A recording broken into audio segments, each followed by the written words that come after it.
It began not with a bang, but with a flicker. Screens went dark. One moment, the world hummed with the invisible flow of digital currency, a vast, intricate dance of numbers. The next, silence. ATMs stood like mute sentinels, their screens blank, refusing cards with a quiet finality. Online banking portals returned only error messages, stark and unforgiving. The intricate web of global finance, so complex, so seemingly robust, had simply ceased. It was a Tuesday morning, unremarkable until it wasn't. People on their way to work found their transit passes invalid. Coffee shops couldn't process payments. The digital wallets on smartphones were suddenly just collections of useless pixels, ghosts of a system that had vanished. The initial confusion was a quiet hum, a ripple through the morning commute. A few shrugged, blaming glitches. Technology was fickle after all, someone would fix it. But as minutes stretched into an hour, then two, the hum grew louder, edged with anxiety. News reports, initially sparse and confused, began to confirm the unthinkable. It wasn't a localized outage, it wasn't a temporary glitch. The system, the entire scaffolding of modern economic life, had collapsed. The numbers, the abstract representations of value that governed every transaction, every salary, every pension, had simply evaporated into the digital ether, leaving a void where certainty used to reside. The realization dawned slowly, then with a terrifying rush. Money as we knew it was gone. The plastic cards in wallets were inert. The figures in bank accounts, once solid and dependable, were now meaningless. It was as if a universal language had been forgotten overnight, leaving humanity struggling to communicate its most basic needs and exchanges. The world, so interconnected by threads of commerce, suddenly felt vast and disconnected. The promises of stability, of provision, of a future secured by savings and investments, all dissolved in the sterile glow of non-responsive screens. The silence of the machines was the loudest sound anyone had ever heard. Imagine standing before a vending machine, coin in hand, only to find the slots sealed. Now imagine that on a global scale. Every transaction, from buying a loaf of bread to funding a nation's infrastructure, relied on this now absent system. The intricate supply chains, the just-in-time deliveries, the salaries that paid for mortgages and groceries, all were predicated on a seamless flow of financial data. Its sudden absence was like the silent, instantaneous disappearance of oxygen. The world held its breath, waiting for an explanation, a solution, a return to normalcy that it was becoming terrifyingly clear might never arrive. The numbers were dead, and with them, an entire way of life. The quiet hum of confusion did not last. It gave way to a roar of panic. As the news, or lack thereof, solidified the grim reality, fear became the dominant currency. People poured out of offices, abandoning their now pointless tasks. They streamed towards banks only to find them shuttered, guards standing grim-faced before locked doors. Supermarkets became focal points of desperation. The realization that the paper money in their pockets might soon be worthless, or that stores would be unable to restock, sent waves of people scrambling for essentials. Shelves were stripped bare in hours. Arguments broke out, then scuffles. The veneer of civilized behavior, so carefully maintained, began to crack under the immense pressure. Trust, the invisible glue holding society together, evaporated like morning mist. Strangers eyed each other with suspicion. Who had resources? Who was a threat? The authorities, themselves cut off from funds and clear directives, were overwhelmed. Police officers, unpaid and uncertain, struggled to maintain order, their presence often inflaming rather than calming the rising tide of desperation. The intricate systems of supply, reliant on credit and payment, ground to a halt. Fuel stations ran dry as tankers stopped rolling. Pharmacies, unable to order new stock, rationed what little they had. The taken-for-granted rhythm of daily life shattered into a million discordant pieces. The digital silence was now mirrored by a cacophony in the physical world. Shouts, sirens that wailed and then fell silent as fuel ran out, the smashing of glass as desperation turned to looting in some areas. Families huddled in their homes, doors locked, listening to the sounds of a world coming undone. The promises of government, of institutions, felt hollow. There was no reassuring voice on the television, no plan announced on the radio. There was only the growing certainty that everyone was on their own. The social contract, an unspoken agreement of mutual support and order, seemed to have been unilaterally cancelled, leaving individuals adrift in a sea of uncertainty and fear. In those first few days, the world learned a harsh lesson about fragility. The complex, interconnected society with its layers of commerce, governance and services was a house of cards. Remove one critical piece, the financial system, and the entire structure began to sway and then collapse. The swiftness of it was breathtaking. One day people worried about stock prices and interest rates. The next they worried about finding clean water or protecting their families from the growing chaos. The abstract anxieties of a modern economy were replaced by the visceral, immediate fears of basic survival. The great unraveling had begun, and no one knew where it would end. Businesses were the first to truly feel the silence after the initial public panic. Without the ability to process payments, receive funds or pay suppliers, commerce simply ceased. Small shops, their cash registers suddenly obsolete, closed their doors indefinitely. Large corporations, their global operations dependent on intricate financial networks, found themselves paralyzed. Employees were sent home, their wages unpaid, their futures uncertain. The bustling centers of commerce, the towering office buildings and sprawling industrial parks became ghost towns, monuments to a system that no longer functioned. The hum of industry was replaced by an eerie quiet, broken only by the wind whistling through empty parking lots. Government agencies, reliant on tax revenues and bond markets, found their coffers effectively empty. Public services, already strained in many places, began to crumble. Without funds to pay salaries or purchase fuel and supplies, sanitation workers stopped collecting refuse. Public transportation ground to a halt. Hospitals, heroic in their initial efforts, struggled as supply chains for medicine and equipment broke down. The lights flickered and died in municipal buildings. The structures designed to support and protect the populace were themselves victims of the collapse, leaving communities to fend for themselves. The thrones of power, whether corporate or governmental, were suddenly, shockingly empty. The silence of the sirens became a defining feature of this new landscape. Initially, they wailed with a desperate frequency, responding to the chaos. But as fuel reserves dwindled and personnel were unable to work, the calls for help increasingly went unanswered. Firefighters watched helplessly as blazes consumed buildings, their trucks immobile.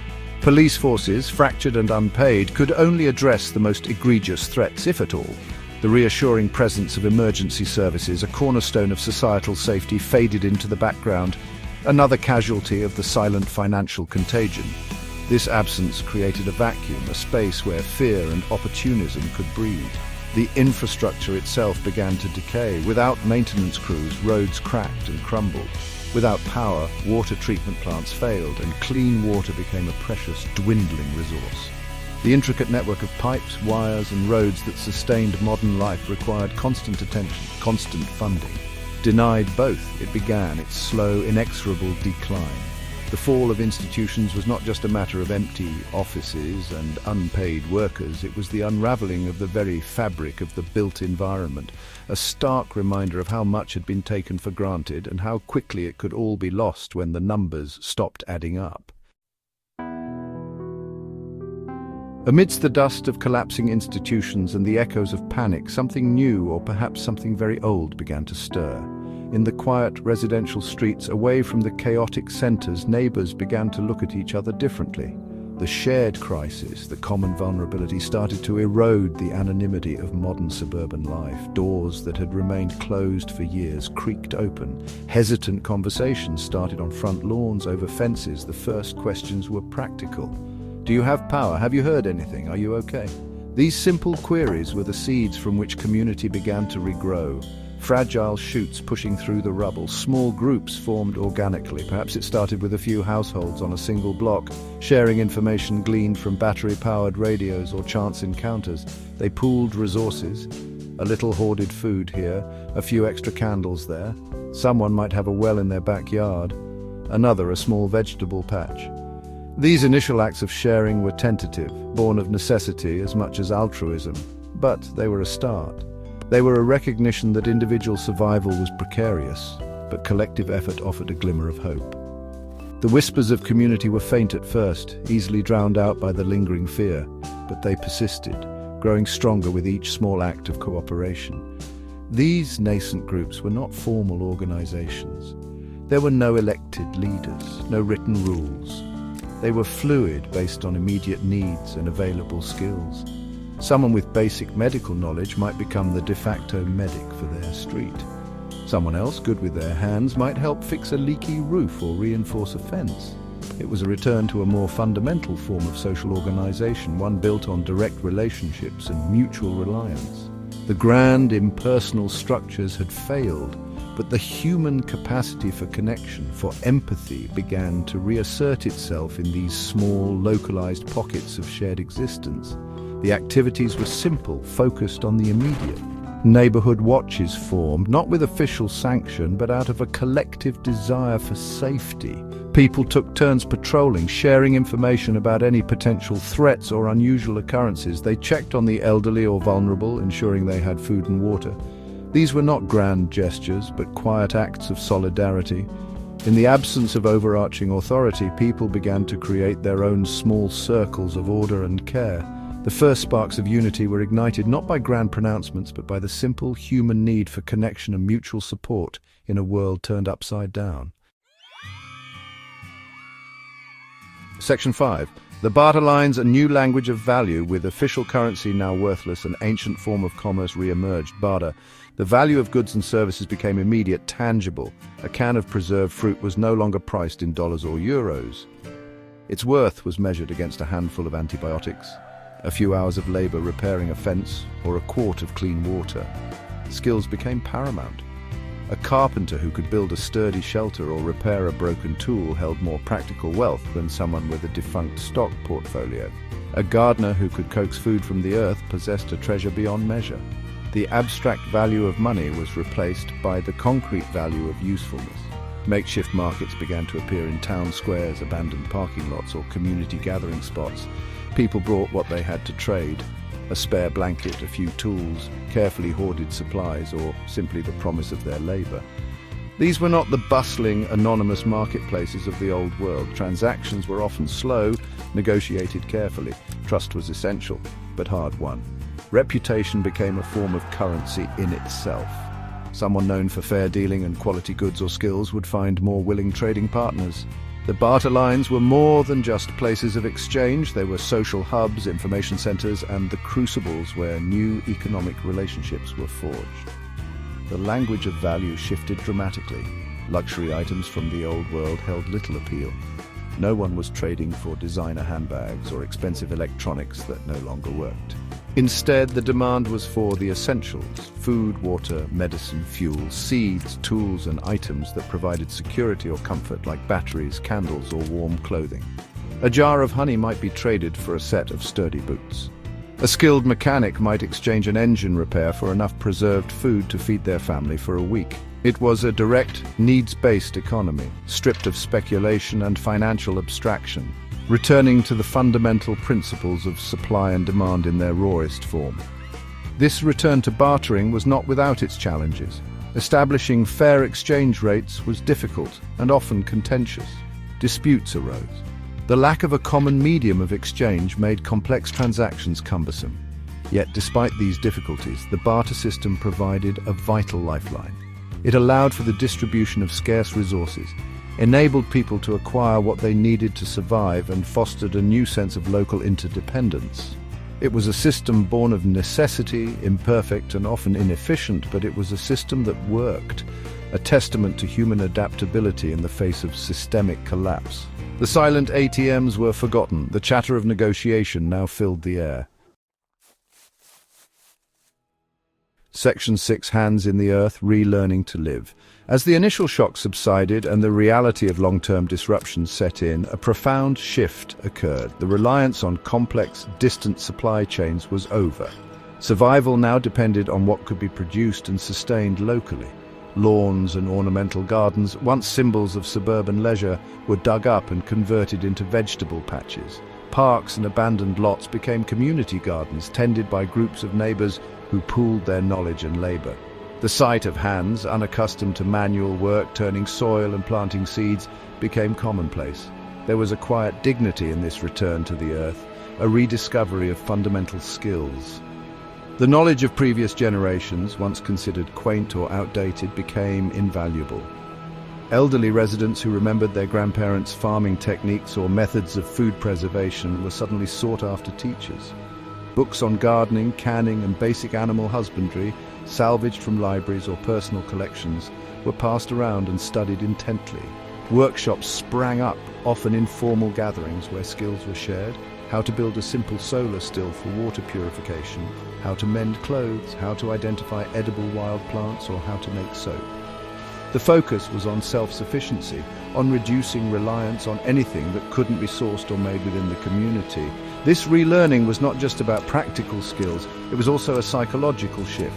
The helplessness that followed the collapse began to give way to a sense of agency.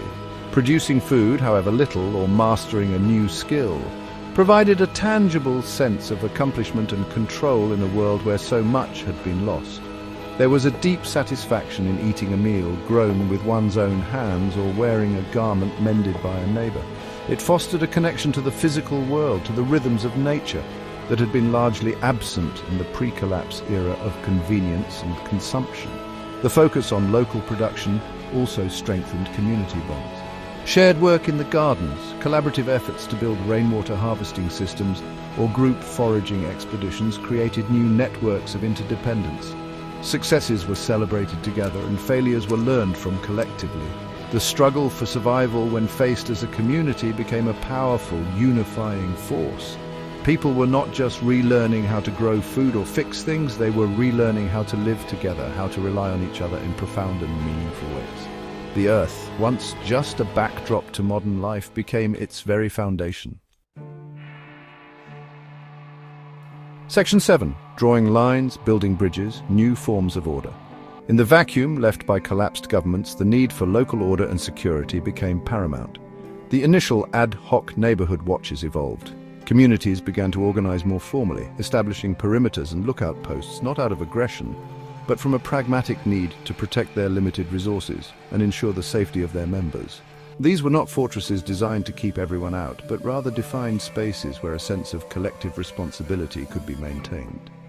The US was the local group working together, and the them was the uncertainty and potential desperation that lay beyond their immediate sphere. Dispute resolution also had to be reinvented from the ground up. Without courts or police, conflicts inevitable in any group of people, especially under stress, had to be managed locally.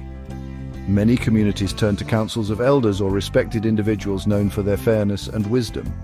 These informal tribunals would hear grievances, mediate disputes, and strive for resolutions that maintained community cohesion. The emphasis was often on restorative justice rather than punishment, on finding ways for people to coexist and repair harm, as every individual was a valuable part of the small, struggling society. The goal was not retribution, but the preservation of the fragile social fabric. The formation of these rudimentary governance structures was a slow, organic process, varying greatly from one community to another. Some drew on existing local associations, like former town councils or neighborhood groups, adapting them to the new realities. Others built entirely new structures based on consensus and direct participation. There were successes and failures, experiments in social organization born of necessity. What was common was the recognition that anarchy was not sustainable, that some form of agreed-upon rules and responsibilities was essential for survival and for any hope of rebuilding. These were the first tentative steps towards new forms of self-governance.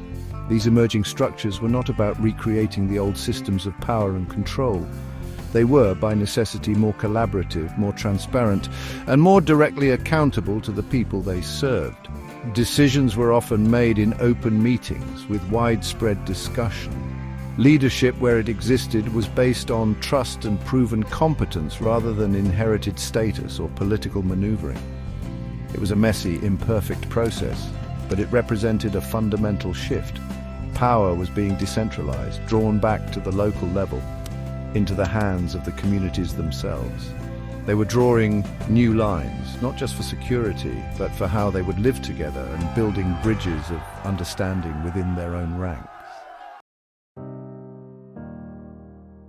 Section 8. Faces of the New Dawn. Stories of Ingenuity. The true story of this era was written in the actions of individuals, in their resilience and ingenuity. Consider Maria, a former librarian. When the screens went dark, she realized the immense value of the physical books that remained. She organized a community library in an abandoned schoolhouse, carefully cataloging and preserving texts on everything from medicine and engineering to agriculture and history. It became a vital hub of knowledge, a place where people could learn the skills needed to survive and rebuild. Maria, with her quiet dedication, ensured that the wisdom of the past was not lost, providing tools for the future. Then there was Samuel, a retired carpenter. In the old world, his skills were perhaps seen as a hobby. In the new, they were essential. He taught others how to repair damaged structures, how to build sturdy furniture from salvaged materials, how to construct simple water filtration systems. His workshop became a hive of activity, a place of learning and creation. Samuel didn't just fix things, he helped fix people's sense of purpose, showing them that they could create, they could build even amidst the ruins. His calloused hands shaped not only wood but also hope within his small community. Another figure was Dr. Aris Thorne, a veterinarian before the collapse. With hospitals overwhelmed or non-functional and doctors scarce, Aris found his skills in unexpectedly high demand for human ailments too, especially for wound care and basic infections. He adapted using his knowledge of animal physiology and salvaged medical supplies to treat the sick and injured. He organized sanitation efforts, understanding the critical link between hygiene and health. His calm demeanor and practical skills saved lives and prevented outbreaks, making him an indispensable part of his settlement's survival, a quiet hero in a world desperate for healing. These are just a few faces among millions.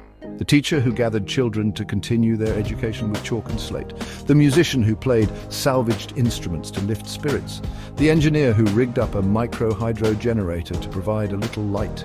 Each person contributing their unique talents, their knowledge, their labor, became a vital thread in the tapestry of rebuilding. It was not grand leaders or sweeping policies that brought society back from the brink, but the cumulative effect of countless small acts of courage, cooperation, and human ingenuity, forging a new dawn one day, one skill, one shared meal at a time. Section 9. Sunrise over the quiet world, a future forged in shared hands. The path from collapse to a new, functioning society was long and arduous. It was marked by hardship, loss, and countless challenges. Yet through it all, the resilience of the human spirit shone through. The quiet world that emerged from the ashes of the old was different. It was slower, more localized, more connected to the rhythms of the earth. The frenetic pace of the pre-collapse era, with its relentless pursuit of abstract wealth, had given way to a focus on tangible well-being, on community, and on the intrinsic value of human connection and contribution. The silence of the dead financial system had allowed other, more vital voices to be heard. The new social structures forged in the crucible of necessity were often more equitable, more collaborative. Having faced existential crisis together, communities developed a profound understanding of interdependence. The emphasis shifted from individual accumulation to collective prosperity, however modest. Decisions were made closer to home, with greater participation from those affected. There was a renewed appreciation for skills of all kinds, for the contributions each person could make to the common good. The experience of shared vulnerability had, in many places, fostered a deeper sense of empathy and mutual respect, creating stronger, more cohesive local units. Of course, that this new world was not a utopia. Challenges remained. Scarcity was a constant companion, but the foundation had been reset. The catastrophic failure of the old system, for all its terror and disruption, had also cleared the way for something new to grow. It offered a chance to rebuild society on principles that were perhaps more sustainable, more humane. The ingenuity displayed in adapting to a world without money, the cooperation that blossomed in local communities, these were not just survival mechanisms. They were indicators of a profound human capacity for positive change when faced with adversity. The sunrise over this quieter world held a different kind of promise. It was not the promise of limitless growth or technological marvels, but the promise of a life lived with greater intention, in closer harmony with nature and with one another. The lessons learned in the darkness about what truly matters, about the strength found in unity, about the resourcefulness of the human spirit, became the guiding lights for the future. The world had stopped, yes, but in that stopping, humanity had found a chance to begin again, to forge a future not in the pursuit of ephemeral numbers, but in the enduring strength of shared hands and hopeful hearts.